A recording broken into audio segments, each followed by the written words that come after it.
Hello friends, आपका बहुत बहुत स्वागत है हमारे चैनल सरकारी नौकरी में। जैसा कि आप स्क्रीन पर देख पा रहे हैं, इंडियन कॉन्स्टिट्यूशन जो अपना भारत का संविधान है, जो भाग 4 में नीति निर्देशक तत्वों को वर्णन किया गया है, जिसके अनुच्छेद 36 से लेकर अनुच्छेद 51 है। ठीक है, उसमें अपन आज अनुच्छेद 39, 40 और 41, 39, 40 और 41 के बारे में इस वीडियो में जानेंगे, इसलिए इस वीडियो के अंत तक जरूर बने रहें।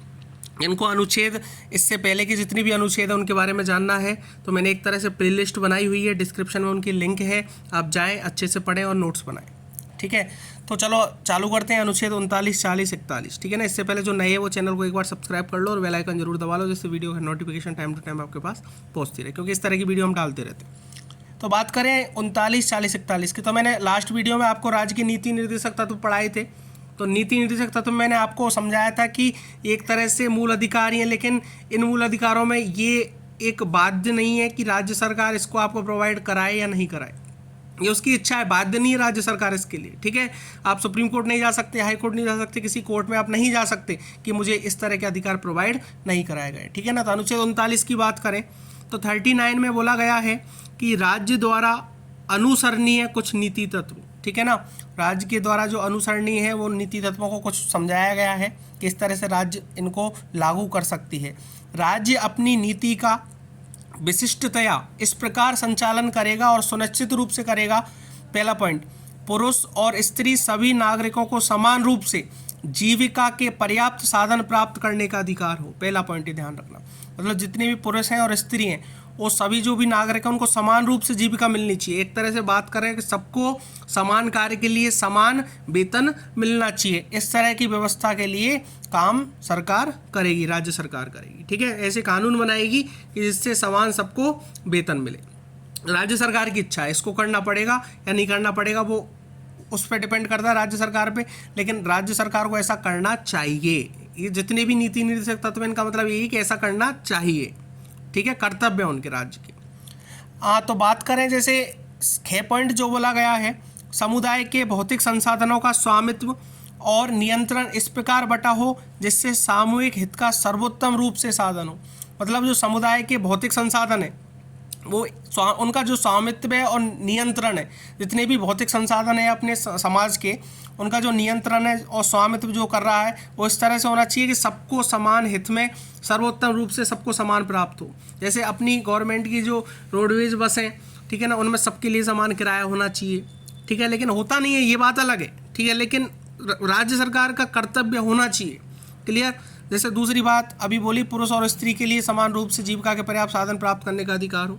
ठीक है, तो ये पहली बात बोली थी मैंने अभी, सबको समान वेतन मिलना चाहिए, लेकिन होता नहीं है, लेकिन वेतन मिलना भी चाहिए समान रूप से, बोला गया है अनुच्छेद 39 के गे में बात करें अपन तो आर्थिक व्यवस्था इस प्रकार चले जिससे धन और उत्पादन साधनों का सर्वसाधारण के लिए अहितकारी संकेंद्रण न हो। ठीक है ना, आर्थिक व्यवस्था भी इस तरह से व्यवस्था बनानी पड़ेगी कि जिनके लिए सबों का हित शामिल हो। कुल मिला के बात यह है कि सबका हित होना चाहिए। ठीक है ना, इस तरह से राज्य सरकार कानून बना सकती है, नीति निर्देशक तत्व लागू कर सकती है। इसके बाद हम बात करें, पुरुष और स्त्रियां दोनों को समान कार्य के लिए समान वेतन हो, समान कार्य करे और समान वेतन मिलना चाहिए। ठीक है ना, इस तरह के लिए भी लागू करना चाहिए राज्य सरकार को, लेकिन होता नहीं है ये सारी चीज़ें। ठीक है, उसके बाद नेक्स्ट पॉइंट है, पुरुष और स्त्री कर्मकारों के स्वास्थ्य और शक्ति तथा बालकों के सुकुमार अवस्था का दुरुपयोग न हो। ठीक है ना, और आर्थिक आवश्यकता से विवश होकर नागरिकों को ऐसे रोजगारों में न जाना पड़े जो उनकी आयु या शक्ति के अनुकूल न हो। जैसे अनुच्छेद अपने स्टार्टिंग में बताया गया था मूल अधिकारों में कि जो 6 से 14 साल तक के बच्चे हैं या फिर 14 से कम उम्र के जितने भी बच्चे हैं उनको आप कोई खतरनाक काम नहीं करा सकते, या कारखानों में या खानों में खदानों में इनमें काम आप नहीं करा सकते। तो इसके लिए वो मजबूर ना हो, तो ये भी काम राज्य सरकार को करना पड़ेगा। ठीक है ना, राज्य सरकार को इस तरह से कानून बनाने पड़ेंगे जिसके लिए समान, सबके लिए समान व्यवस्थाएं बनाए रखें। ठीक है, और इस तरह से यदि कोई व्यक्ति है या कोई बच्चा है वो काम करने पर मजबूर है तो वो क्यों मजबूर है, और मजबूर होना नहीं चाहिए, उसको शिक्षा भी मिलनी चाहिए टाइम टू टाइम। तो इस तरह से व्यवस्था ये राज्य सरकार बनाए। बालकों को स्वतंत्र और गरिमामय वातावरण में स्वस्थ विकास के अवसर और सुविधाएं दी जाएंगी, और बालकों और अल्पवय व्यक्तियों की शोषण से तथा नैतिक और आर्थिक परित्याग की रक्षा की जाएगी। इस तरह से आपको अनुच्छेद 39 समझाया गया है। अब बात करें अनुच्छेद 39 के की, ठीक है ना, ये भी ध्यान रखना, 39K में समान न्याय और निःशुल्क विधिक सहायता, ठीक है ना, समान न्याय और निःशुल्क विधिक सहायता, समान कानूनी सहायता, ठीक है ना, निःशुल्क होनी चाहिए कानूनी सहायता।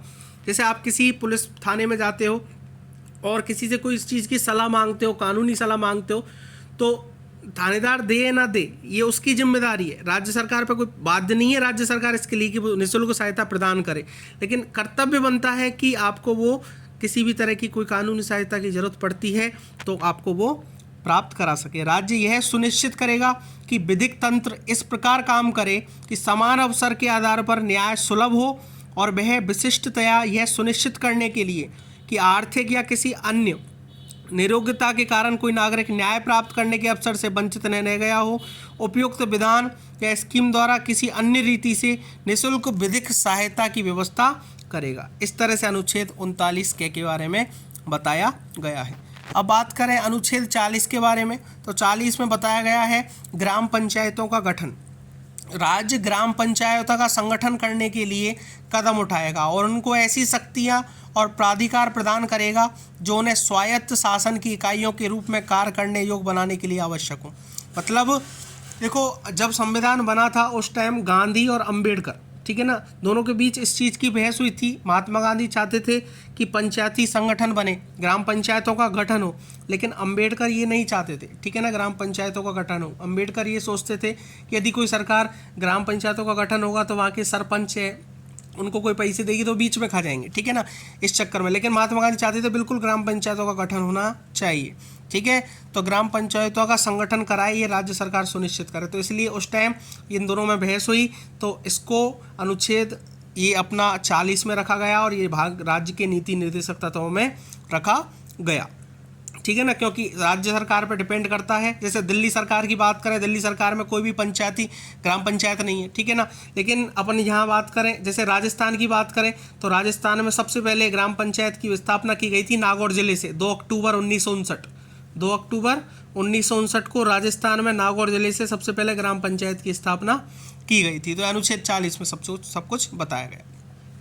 अनुच्छेद 41 की बात करें तो कुछ दशाओं में काम, शिक्षा और लोक सहायता पाने का अधिकार। राज्य अपनी आर्थिक सामर्थ्य और विकास की सीमाओं के भीतर काम पाने के, शिक्षा पाने के और बेकारी, बुढ़ापा, बीमारी, निशक्तता तथा अन्य अभाव की दशाओं में लोक सहायता पाने के अधिकार को प्राप्त कराने के प्रभावी उपबंध करेगा। इसका मतलब ये है कि बुढ़ापे की कंडीशन में किसी को पेंशन की ज़रूरत है, ठीक है ना, किसी के पास आजीविका का ऑप्शन नहीं है, तो उस कंडीशन में भी राज्य सरकार उसको प्रोवाइड कराएगा।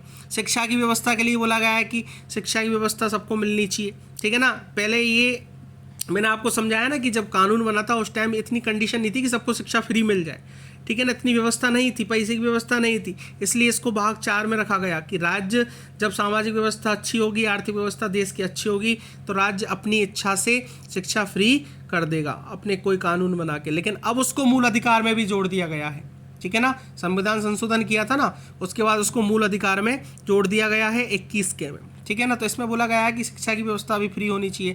जैसे कोई व्यक्ति विकलांग है या कोई व्यक्ति किसी तरह से अंधा है या कोई व्यक्ति कोई सुन नहीं सकता, तो इनके लिए भी व्यवस्था कराई जाए। इनको जैसे विकलांग है उसके लिए चेयर व्यवस्था कराई जाए, सुन नहीं सकता उसको मशीन लगवाई जाए, इस तरह से राज्य सरकार व्यवस्था करे। मतलब कुछ कंडीशनों में शिक्षा और लोक सहायता पाने का अधिकार अनुच्छेद 41 के तहत है। अब यदि राज्य सरकार नहीं करती है तो इसके अंतर्गत आप सुप्रीम कोर्ट या हाई कोर्ट या फिर नॉर्मल डिसीजन जो कोर्ट होते हैं, उन डिस्ट्रिक्ट कोर्ट होते हैं, उनमें आप नहीं जा सकते इसके खिलाफ, ठीक है ना। तो ये आपको अनुच्छेद 41 बोलता है। इस तरह से अनुच्छेद 39 के 40 और 41 कंप्लीट होते हैं। यहाँ तक वीडियो देखी है, अच्छी लगी हो तो लाइक और कमेंट जरूर करना, और कोई कमी लगती हो तो वो भी कमेंट करना, जिससे हम अगली वीडियो में उसका सुधार कर सकें। यदि किसी का डाउट हो तो भी आप कमेंट कर सकते हैं, जिससे हम उसका सॉल्यूशन प्रोवाइड करा सकें। Thank you very much.